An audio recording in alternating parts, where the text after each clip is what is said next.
नमस्कार दोस्तों, this is your Gary अमृतसरिया। अगर आप डी के बारे में सब कुछ जानना चाहते हैं इन ब्रीफ, तो दिस इज़ योर वीडियो, इसे एंड तक ज़रूर देखना। Let's get started. तो जैसे कि आप सब जानते हैं दोस्तों, एलएलबी करने के दो तरीके होते हैं। पहला तरीका कि हम ट्वेल्थ के बाद शुरू करें एलएलबी, जो कि 5 ईयर एलएलबी होती है।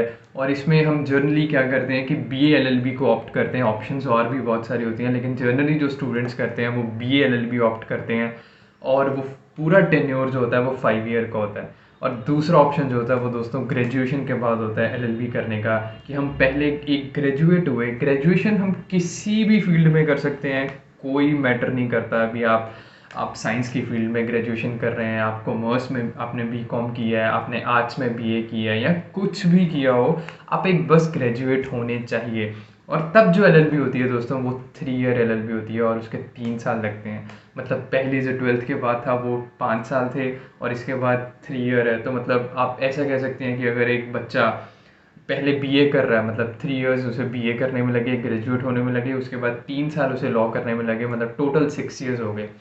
और अगर कोई ट्वेल्थ के बाद कर रहा है, मतलब बीए एलएलबी ऑप्ट कर रहा है, तो उसे 5 साल लगेंगे, तो 1 साल यहाँ से बच जाता है। लेकिन अगर मैं स्पेसिफिकली डीयू एलएलबी की बात करूँ, तो डीयू सिर्फ और सिर्फ अभी तक सिर्फ 3 ईयर एलएलबी ही ऑफर करता है। इस अभी 5 ईयर एलएलबी इसमें नहीं आई।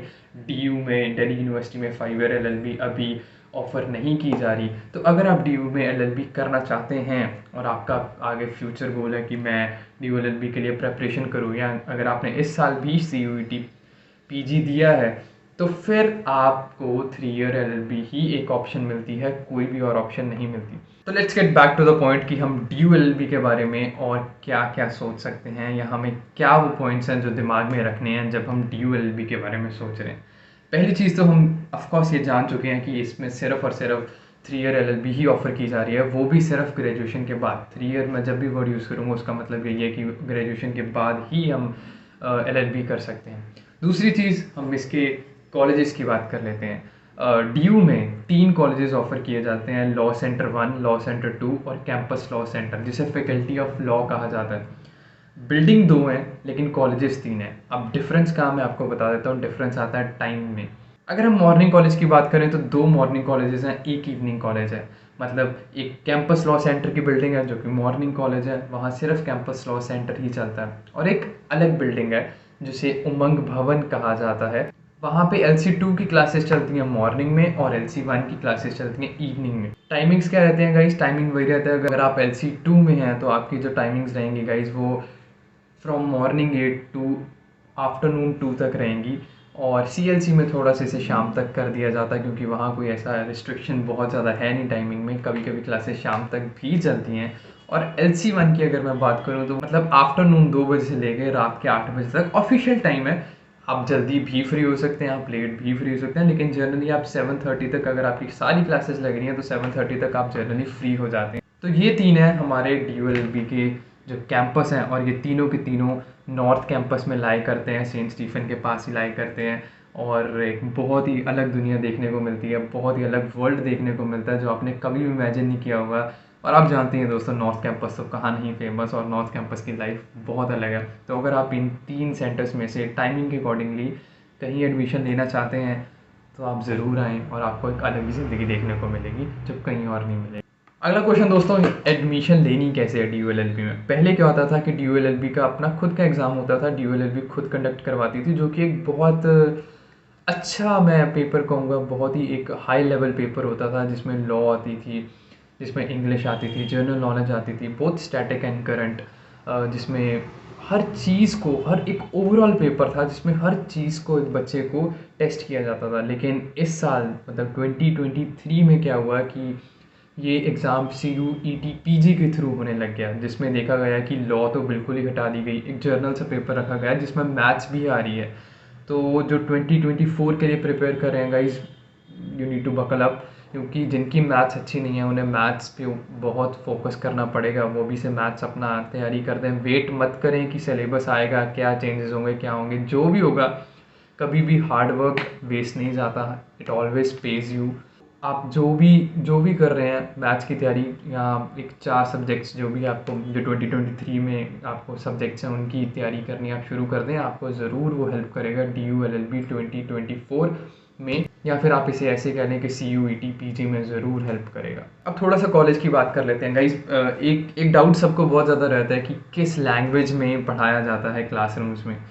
तो इट डिपेंड्स ऑन टीचर, लेकिन एक जर्नल में आपको एक आंसर करूँ इस चीज़ का, तो लैंग्वेज बाइलिंगुअल रहता है। कुछ कुछ टीचर्स इंग्लिश में पढ़ाते हैं, कुछ टीचर्स हिंदी में पढ़ाते हैं, मतलब रिपीट करते रहते हैं। जो भी इंग्लिश में बोला जाएगा वो हिंदी में भी बोला जाएगा, जो हिंदी में बोला जाएगा वो इंग्लिश में भी बोला जाएगा। तो लैंग्वेज की मुझे लगता है कि एक प्रॉब्लम आपको कभी नहीं आने वाली। Language is not a barrier. और जितनी बात मटेरियल की करूँ, बुक्स की करूँ, तो जो हिंदी मीडियम के स्टूडेंट्स हैं वैसे तो मैं सबको यही एडवाइस करूँगा कि अगर आप लॉ पढ़ रहे हैं तो ट्राई करें कि आप इंग्लिश में शिफ्ट कर जाएं। अगर आपने ग्रेजुएशन हिंदी में भी की है तब भी आप लॉ को जितना ज़्यादा इंग्लिश में पढ़ने की कोशिश करेंगे, मुझे ऐसा लगता है वो एक हायर एंड पे रहता है, हायर वर्जन पे रहता है। और हिंदी में भी कोई प्रॉब्लम नहीं, अगर आप हिंदी में पढ़ना चाहते हैं आप हिंदी में अपने आंसर्स लिख सकते हैं, अपनी आंसर शीट लिख सकते हैं। आपको मटेरियल मिल जाएगा लेकिन हल्का सा डिफ़िकल्ट होता है एज़ कम्पेयर टू इंग्लिश, क्योंकि इंग्लिश में तो हर जगह मटेरियल मिल जाएगा। इनफैक्ट फैकल्टी के अंदर ही बुक स्टोर्स हैं जहाँ पे आपको बेयरक्स मिल जाएंगे, आपको हर चीज़ मिल जाएगी। और DULLB की एक बहुत ख़ास बात है कि यहाँ पे DU में दुक्कीज़ मिलती हैं। मतलब एक तो प्रॉपर बुक्स आ गई, जो बड़ी बड़ी बुक्स होती हैं वो हर कोई सेमेस्टर में नहीं पढ़ सकता क्योंकि टाइम उतना कम होता है, हर कोई नहीं पढ़ सकता, इसलिए दुक्की सिस्टम होता है यहाँ पे। एक छोटी सी बुक होती है, जुडिशरी एस्पिरेंट्स PU से प्रेफर करते हैं, हर चीज़ ब्रीफ में लिखी होती है जो आपको सेमेस्टर्स में बहुत हेल्प करेगी। सो अगर आप वो लेना चाहें तो आप वो भी ले सकते हैं। लेकिन मटीरियल आपको हल्का सा, अगर मैं रिलेटिवली बताऊं, कंपैरिजन करके बताऊं, तो हिंदी का मटेरियल आपको मुश्किल से मिलता है। पर अगली बात दोस्तों फ़ी की कर लेते हैं। तो फ़ी तो बहुत मिनिमम रहती है। अगर मैं प्राइवेट कॉलेजेस से कंपेयर करूं जो आसपास हैं, जो दिल्ली में और लॉ करवा रहे हैं, ऑल ओवर इंडिया में जो लॉ करवा रहे हैं, उनके कंपैरिजन में तो कुछ भी नहीं। फ़ी आपकी अराउंड 4000 to 5000 रहती है, मतलब 5000 अप्रॉक्सीमेटली लगा लेता हूँ। और हल्का सा बाकी और खर्चे रहेंगे, 1000 के आसपास आपके बुक्स के खर्चे रहेंगे। तो मुझे ऐसा लगता है कि एक साल की जो फ़ी है वो 5000 लगाऊंगा, जो बाकी खर्चा है बुक्स का खर्चा उसे 2000 लगा लेता हूँ 1 ईयर का।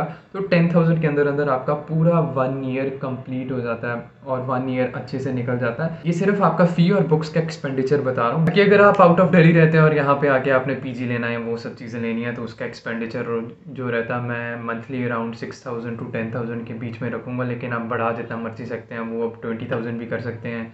लेकिन मतलब आप 8000 तो मान के चलें या 10,000 तो मान के चलें कि आपका एक्सपेंडिचर होगा मंथली, अगर आप बाहर से रह रहे हैं। बाकी अगर आप दिल्ली में रहते हैं तो फिर तो वेल एंड गुड, आपका कोई खर्चा होगा। जैसे मैं बता ही चुका हूँ दोस्तों कि ये 3 साल की लॉ रहती है। 3 साल के अंदर अंदर आपको आपकी लॉ की डिग्री मिल जाती है, अनलेस एंड अनटिल आपका पेपर कोई रह गया बैक, तो वो अलग बात है। लेकिन आपको 3 साल जो है वो आपका लगते हैं और आपको LLB की डिग्री मिल जाती है, जो कि एक DU एक ब्रांड है गाइज। मतलब DU की जो LLB है वो एक ब्रांड है टोटली।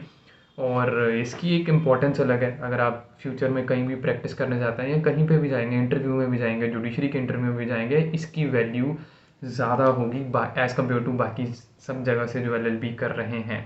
एक क्वेश्चन बहुत ज़्यादा रहता है एडमिशन लेने से पहले ही, जो बच्चों का क्वेश्चन रहता है, अभी एडमिशन हुई नहीं होती, अभी कुछ भी नहीं होता और बच्चे प्लेसमेंट्स के बारे में बहुत चीज़ पूछते हैं, बहुत बार पूछते हैं कि क्या DU में प्लेसमेंट्स होती हैं, क्या DULLB में प्लेसमेंट होगी।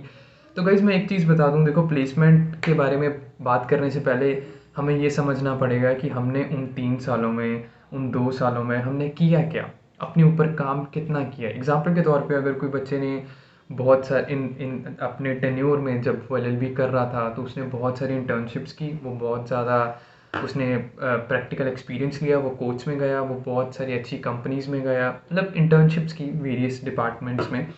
तो जब भी प्लेसमेंट वाले आएंगे, जो कि आते हैं, येस ऑफ कोर्स प्लेसमेंट्स होती हैं, बहुत अच्छी होती हैं प्लेसमेंट्स, लेकिन जब भी वो जॉब आपको ऑफर करने आएंगे आपके फाइनल ईयर में, तो आपको वो ये आपका CV देखेंगे, रिज्यूम देखेंगे कि आपने कितनी इंटर्नशिप्स की, आपके अंदर कितना स्किल्स है, आपकी पर्सनैलिटी कैसी है, आपको लॉ कितनी आती है, या आपके ऊपर फोकस आपने कितना किया। उन सब चीज़ों को ध्यान में रख के आपकी प्लेसमेंट होती है। हाँ, लेकिन अगर सिर्फ मैं इतना आंसर करूँ कि क्या जॉब ऑफ़र करने आते हैं, कंपनीज आती हैं, फॉर्म्स आती हैं, तो येस ऑफ कोर्स बहुत सारी आती हैं, लेकिन प्लेसमेंट होगी कि नहीं होगी ये आपके ऊपर डिपेंड करता है कि आपने उन 3 सालों में क्या किया। अगर आपने उन 3 सालों में बहुत अच्छा अपने ऊपर वर्क किया तो ऑफ कोर्स आपकी प्लेसमेंट होगी। नहीं तो आपके पास और बहुत सारी ऑप्शंस हैं, जैसे एग्जांपल के तौर पे आप प्रैक्टिस कर सकते हैं, आप जुडिशरी के लिए जा सकते हैं, और बहुत सारी गवर्नमेंट जॉब्स हैं, सेबी जुडिशल ऑफिसर है, लॉ ऑफिसर जैसे कहते हैं, बैंक्स में लॉ ऑफिसर, लीगल ऑफिसर चाहिए, मतलब हर जगह एक लीगल ऑफिसर तो चाहिए ही चाहिए। तो आप हर जगह जा सकते हैं, बहुत ऑप्शंस हैं अगर आप लॉ करते हैं तो। और एलुमनी की तो मैं क्या ही बात करूँगा, मतलब इस चीज़ के बारे में, इस चीज़ के बारे में बोलने के लिए ही मैं खुद को छोटा समझता हूँ, क्योंकि मैक्सिमम जजेस जो हैं वो मैक्सिमम अब इनफैक्ट अपने ऑनरेबल चीफ जस्टिस जो हैं बहुत सारे, और ऑनरेबल जो जजेस हैं कोर्ट्स में, उस मैक्सिमम यहाँ से पढ़े हैं। तो एलुमनी की तो मैं बात ना ही करूँ तो बेटर है। अगर आप तब भी जानना चाहते हो तो मैं चाहूँगा कि आप एक बारी गूगल पे जाके ज़रूर सर्च करें और ख़ुद देखें कि क्या। तो गाइस इस वीडियो के लिए यही रखते हैं, क्योंकि इससे ज़्यादा मैं लंबी वीडियो बनाना नहीं चाहता। अगर आपके और कोई भी डाउट्स हैं तो प्लीज़ आप मुझे कमेंट सेक्शन में लिख देना। एक्सपेक्टेड कट ऑफ के बारे में मैं ज़रूर एक वीडियो बनाऊंगा, जल्दी आने भी वाली है वो वीडियो, तो ज़रूर एक वीडियो आएगी। लेकिन तब तक के लिए गाइस, अगर आपको ये वीडियो अच्छी लगी तो आप please give it a fat Thums up, नहीं चलो लाइक कर दो, मतलब बस यही कह रहा हूँ। और सब्सक्राइब करें टू गैरी अमृतसरिया से, और बहुत सारी वीडियोस देखने के लिए आप मुझे इंस्टाग्राम पर भी फॉलो कर सकते हैं, it's KUNWR_0808। आप मुझे वहाँ अपने क्वेरीज डाउट सब भेज सकते हैं, मैं ज़रूर आंसर करने की कोशिश करूँगा, ज़रूर सॉल्व करने की कोशिश करूँगा। इस वीडियो को लिए इतना ही रखते हैं दोस्तों, थैंक यू।